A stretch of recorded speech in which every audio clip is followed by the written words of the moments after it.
श्री दत्तपद्मनाभ सुषेण सदानंद श्री ब्रह्मानंदाचार्य गुरुदेवो नमोस्तुते।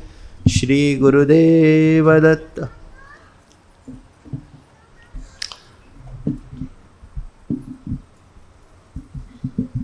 योगाचार्य चंद्रसूर्य आश्रम इटली रोमचे संस्थापक पूज्य शिवानंद सरस्वतीजी स्वामी महाराज, त्यांच्या अर्धांगिनी पूज्य सावित्री देवीजी, इथे उपस्थित छत्रपती शिवाजी महाराजांचं काम करणारे सह्याद्री प्रतिष्ठान हिंदुस्थानचे प्रमुख सुनीलजी आणि आपल्या वकिली पेशामध्ये असून सुद्धा निसर्गाचं संगोपन करणारे, निसर्गासाठी काम करणारे, कृषी क्षेत्रामध्ये अलौकिक काम करणारे आपले राणीजी आणि या पूज्य सद्गुरू सदानंदाचार्य स्वामी महाराजांच्या पुण्यतिथी महोत्सवाला उपस्थित इटलीमधून आलेले आपले सगळे भक्त आणि तुम्ही सगळे, प्रेमाचा सर्वांना जय सच्चिदानंद। काही वेळा असं होतं, आपण गुरूंकडे आल्यानंतर तहान भूक विसरतो आणि थोडीफार तशीच अवस्था सर्वांची, आमची सर्वांचीच आहे। आणि आज आपण सगळेजण महाराजांच्या पुण्यतिथीला आपण सगळे उपस्थित आहात। प्रत्येकजण दरवर्षी आपल्या आपल्या कुवतीप्रमाणे सेवा करतो। त्या सगळ्या सेवा करणाऱ्या लोकांना खूप खूप आशीर्वाद। सदानंद स्वामी महाराज एक वैद्य होते, एक महान सत्पुरुष होते, ज्यांनी आम्हाला सर्वांना एक चांगला मार्ग दाखविला, ज्यांच्या मार्गावरून आपण सगळेजण चालतो आहोत। त्यांचाच पथ म्हणजे मार्ग आम्ही सगळेजण चोखाळतो आहोत। कुणीही महापुरुष संत सत्पुरुष त्यांचे आमच्यावरती खूप उपकार आहेत। आताच्या पिढीला हे कदाचित कमी माहिती आहे, परंतु हा सगळा समाज जो आज आपली संस्कृती सांभाळून आहे त्याचं कारण हे सत्पुरुष आहेत। म्हणून या सत्पुरुषांच्या प्रती आता आमचे सुनीलजी गड किल्ल्यांचं काम करतात। प्रत्येकजण आपल्या आपल्या परीने आपलं आपलं जे क्षेत्र आहे त्यामध्ये सनातन धर्म, हिंदू धर्म, वैदिक धर्म, आपला भारत देश यासाठी काम करतो आहे। त्यांनी असंच पुढे होत राहावं। आणि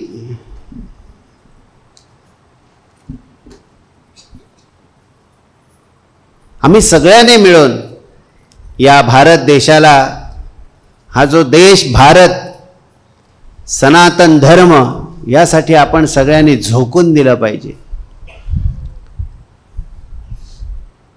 छत्रपती शिवाजी महाराज सह्याद्री प्रतिष्ठान हिंदुस्थानचा आहे आणि आमचा नाही की काय? ते ज्यावेळी बोलत होते त्यावेळी आम्ही ऐकलं की तुम्हीही सहभागी व्हा, तुम्हीही सहभागी। आम्ही कुठले तुम्ही? आम्ही सगळे शिवाजी महाराजांचेच। शिवाजी महाराज आमच्या धमन्यांमधून वाहतात, त्यामुळे आम्ही वेगळे कसे होऊ शकतो? त्यामुळे आम्ही सगळे एक आहोत। तुम्ही कशाला आम्हाला म्हणायला पाहिजे? आम्हाला जरा दुखलं, तुम्ही आमच्यामध्ये सहभागी होऊ शकता। तुम्ही नाही, आम्ही। आपला धर्म आम्हाला सगळ्यांना उभा करायचा आहे। सह्याद्री प्रतिष्ठान असू द्या, शिवाजी महाराजांची कामं करणारी जे जे संघटना आहेत त्या सगळ्या आमच्या संघटना आहेत। बरं, आम्ही वेगळे तरी कशाला? आम्ही पण छत्रपतींचे वारसदार आहोत। आम्हीही छत्रपतींचे विचार पुढे घेऊन जाणारे आहोत। शिवाजी हा साक्षात ईश्वराचा अवतार, या देशाला त्यांनी ज्या पद्धतीने सांभाळलं, या देशाची संस्कृती त्यांनी ज्या पद्धतीने उभी केली, आम्ही सगळ्यांनी त्यांच्यासाठी जीव की प्राण केलं पाहिजे. आज तरुण जे आहेत ते ज्या पद्धतीने काम करतात शिवाजी महाराजांसाठी, हे खरोखरच उल्लेखनीय आहे. आपण पाहिलं असेल, एक छोटासा काला झाला, सगळे तरुण मंडळी जी आहे ती या काल्यामध्ये सहभागी होती. अशा आपापल्या परीने हिंदू धर्माचं काम प्रत्येकाने करत राहिलं पाहिजे. आणि मला असं वाटतं की सनातन धर्माचं काम करत असताना कोणी कोणाला परका मानू नये. सगळ्यांनी आपलं एक, आम्ही सगळे हिंदू, आम्ही सगळे भारतीय, या पद्धतीची भाषा जी आहे ती आपण सगळ्यांनी पुढे घेऊन गेलं पाहिजे असं मला वाटतं. तेव्हाच आम्हाला सदानंद प्राप्त होणार आहे.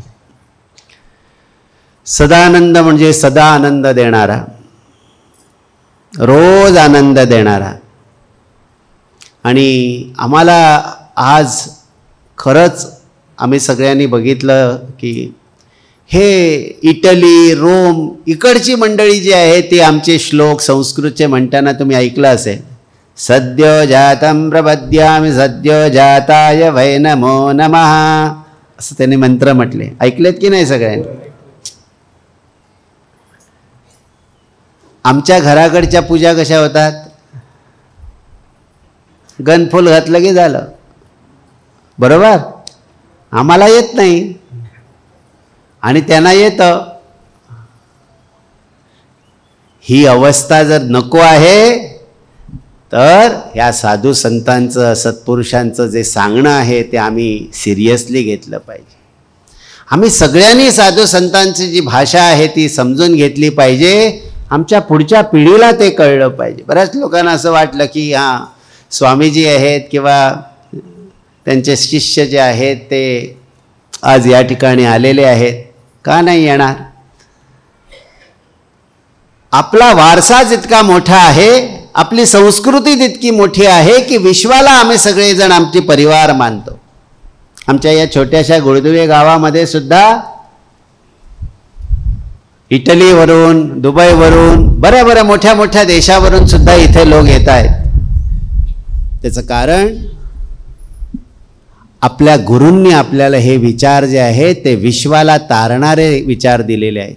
आम्ही आज सगळ्यांनी काय विचार केला पाहिजे तर आमच्या पुढच्या पिढीला ते कसे पोचवणार ते काम आम्ही सगळ्यांनी केलं पाहिजे. मी आपल्या सर्वांना हे सांगत नाही की तुम्ही भाषणं द्या, तुम्ही गावामध्ये उठून उभे राहा, नाही.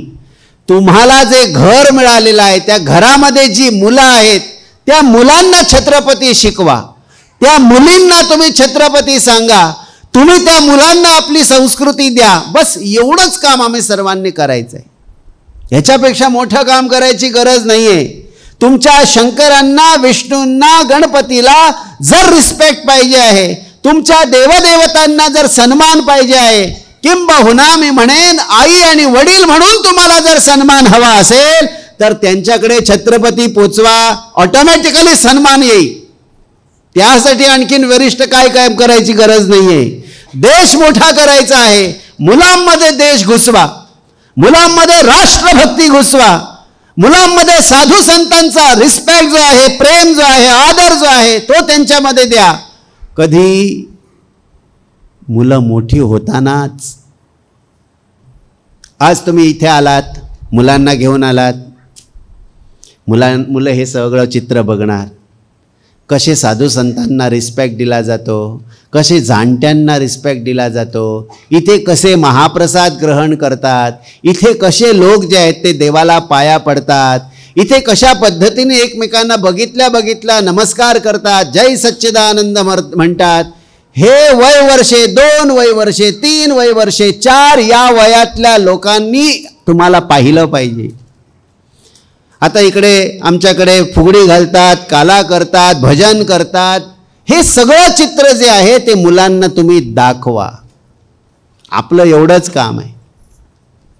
आणि असं ज्यावेळी आम्ही ते दाखवतो, असं ज्यावेळी आम्ही आमच्या कुटुंबियांना सगळं हे चित्र जे आहे ते पोचवतो, तेव्हा लक्षात येतं की तो मुलगा जो आहे तो वेगळं काही शिकत नाही. जे आम्ही वागलो तेच तो मुलगा जे आहे ते वागतो. म्हणून आम्ही सगळ्यांनी आमच्या मुलांना हे चित्र जे आहे ते दाखवण्याची आवश्यकता आहे. त्यामुळे आज आपण सगळे सदानंद स्वामी महाराजांच्या या पुण्यतिथीला आलो. सदानंदाचार्य स्वामी महाराजांचा पावरच इतका आहे की रोममधून सुद्धा माणसं आपल्या पुण्यतिथीला घेऊन येतं. पॉवरफुल आहे की नाही?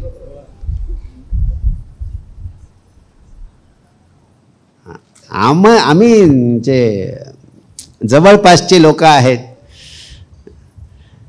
त्या जवळपासच्या लोकांना का आणत नाही माहीत नाही. सारांश, आम्ही आमची किंमत समजून घेतली पाहिजे. आम्ही आमच्या गावाची किंमत, आमच्या गुरूंची किंमत, आमच्या धर्माची किंमत, आमच्या संस्कृतीची किंमत आम्ही समजून घेतली पाहिजे. जगाच्या पाठीवर कुठेही चला. बरेच वेळा स्वामीजी बाहेरच्याच देशांमध्ये असतात. आज मंत्र ऐकलेत की नाही? सनातन धर्माची पताका जी आहे ती जगाच्या पाठीवर कुठेही जा तिला सन्मान आहे, तिला आदर्श आहे. जो घेईल त्याचं कल्याण होईल हे विचार आमच्या गुरूंनी आम्हाला दिले. हे विचार सदानंदाचार्य स्वामी महाराजांनी दिले. आत्मरूपी देवा माझा नमस्कार, तुझा जय जयकार असो देवा. हे विचार त्यांचे आहेत. माझा देव सगळीकडे आहे. त्या देवाला आपण सगळ्यांनी भजलं पाहिजे. देवळांमधली तेढं बंद झाली पाहिजे. देवळांमध्ये अहंकार बंद झाला पाहिजे. आम्ही सगळे देवाचे सेवक, आम्ही देवाला मानणारे भक्त, त्यामुळे आम्ही नम्र असलं पाहिजे. कोणी अहंकाराने मंदिरात सेवा करायची गरज नाही. नम्रतेने सेवा करावी. मग तो कुठलाही देव असू द्या. आकाशात पतितंतोयम यथा गच्छति सागरम सर्वदेव नमस्कारः केशवम प्रतिगच्छति. कोणी देव असू द्या, नमस्कार केल्यानंतर तिथे त्या परमेश्वराला तो नमस्कार पोहोचतो. म्हणून अहंकाराच्या वाटेला जाऊ नका. बरीचशी देवळं बंद होण्याच्या पद्धतीने आलेली आहेत. देवळामध्ये तरुण लोक जे आहेत ती पुढे जाणार नाहीत का? तिथे देवापेक्षा अहंकारच काम करतो. मी, मोठेपणा, मान सन्मान देवळांमध्ये भक्तांची संख्या कमी करणार. मी स्वामीजींकडे बोलत होतो. स्वामीजी मला सांगत होते की हल्ली देवळांमध्ये जाऊन माणसं अशी बसू शकत नाही. मुद्दाम तुम्ही बघा, मोठी मोठी देवळं जी आहेत त्या देवळांमध्ये भक्त बसू शकत नाही. फक्त लाईनीत जायचं आणि लाईनीत बाहेर यायचं. बरोबर ना? एका अशा रांगेत जायचं आणि दुसऱ्या रांगेत बाहेर. असे बसू शकतो आपण? तुम्ही केदारनाथ चला, तुम्ही बसू शकता तिकडे. तुम्ही त्र्यंबकेश्वरला चला, बसू शकता. अशी मोठी मोठी मंदिरं आहेत की जिथे आम्ही शांतपणे बसू शकत नाही. मग मंदिरं कशासाठी होती? जर भक्तच तिकडे बसू शकत नाही, देवाचं नामस्मरण करू शकत नाही, देवाचं दर्शन शांतपणे करू शकत नाही. आजच्या परिस्थितीमध्ये हे सगळं चाललेलं आहे. या सगळ्या जर गोष्टी जर समजा, आता ते मला बोलत होते की मंदिरात जायचं कशाला जर मला शांतपणे 2 मिनिटं बसायला मिळत नाही. हळूहळू म्हणाले तरुण पिढी जी आहे ती जाणार नाही. म्हणून अहंकार जो आहे, मीपणा जो आहे, हा देवळांमध्ये काम करणाऱ्या लोकांमध्ये असता नये. नम्रता असली पाहिजे. गुरूंकडे आम्ही येतो, नम्रतेने काम करा, नम्रतेने सेवा करा. सगळा मीपणा टाका बाजूला आणि देवळामध्ये या आणि एकमेकांना बघितल्या बघितल्या म्हणा जय सच्चिदानंद. म्हणजे तू सुद्धा देवाचा अंश आहे. माझ्यामध्ये जो भगवंत आहे तोच भगवंत तुझ्यामध्ये आहे. बरं ठीक आहे, आमचं जय सच्चिदानंद तुम्हाला आवडत नाही. बरं जय गुरुदेव म्हणा, श्रीराम म्हणा, जय विष्णुराम म्हणा, काय तुम्हाला जे तुमचं देवाचं नाव बरं वाटतं घ्या. पण त्या परमेश्वराचं रूप समोरच्या माणसामध्ये पहा. तो वाईट करणारा नाहीये हे तुम्ही माना. समोरच्या माणसाला बघूनच हात जोडल्याबरोबर त्याला वाटलं पाहिजे, अरे एवढा मोठा माणूस जाणता मला हात जोडतो, हा रिस्पेक्ट आहे तुमचा. अशा प्रकारे जर मंदिरांमध्ये आलेल्या लोकांनी जर समजा एकमेकांचा जर रिस्पेक्ट वाढवला, एकमेकांप्रती सन्मान वाढवला, एकमेकांबद्दल आदरभाव वाढवला, अरे याचसाठी तर मंदिर आहेत. आम्ही एकमेकांना मानावं. आम्ही दगडाला मानतो, या चैतन्यानं का मानू नये? या चैतन्याधिष्ठित असलेल्या माणसांना आम्ही का मानू नये? हेच तर सनातन धर्म आम्हाला सांगतोय. म्हणून जो तुमच्यामध्ये वास करणारा जो आत्मा आहे, हा आत्माच एकमेकांचा धनी आहे, मालक आहे. म्हणून माझ्यातला आत्मा आणि तुमच्यातला आत्मा फरक नाही, तो एकच आहे. असा हा ईश्वर जो आहे त्याला आम्ही सगळ्यांनी एकमेकांमध्ये पाहण्याची सवय ठेवणे, याला स्पिरिच्युअलिझम म्हणतात, याला अध्यात्म म्हणतात. हे अध्यात्म आपण सगळ्यांनी सांभाळूया असं मला वाटतं. आज सद्गुरू सदानंद स्वामी महाराजांनी हाच वारसा आम्हाला सगळ्यांना दिला. तुम्ही सगळ्यांनी या ठिकाणी येणं केलं. मी अधिक आपला आणि वेळ घेत नाही, कारण ऑलरेडी उशीर झालेला आहे. पण तुम्ही सगळ्यांनी येणं केलं, तुम्हाला सर्वांना खूप आशीर्वाद. तर या सगळ्या कार्यक्रमाला आपण सगळे उपस्थित राहिलात तर नम्रपणे राहून नम्रतापूर्वक भगवंताची गुरूंची सेवा करीत राहा आणि घराघरांमध्ये हा वारसा जो अध्यात्माचा आहे तो तुम्ही पोचवा. तो समर्थ तुम्हा सर्वांना चांगली सद्बुद्धी देवो, आयुर आरोग्य देवो, तुम्हा सर्वांचं कल्याण होवो अशी जगन्नियंत्या दत्तप्रभूंकडे प्रार्थना करतो आणि थांबतो. सत्य सनातन वैदिक हिंदू धर्म के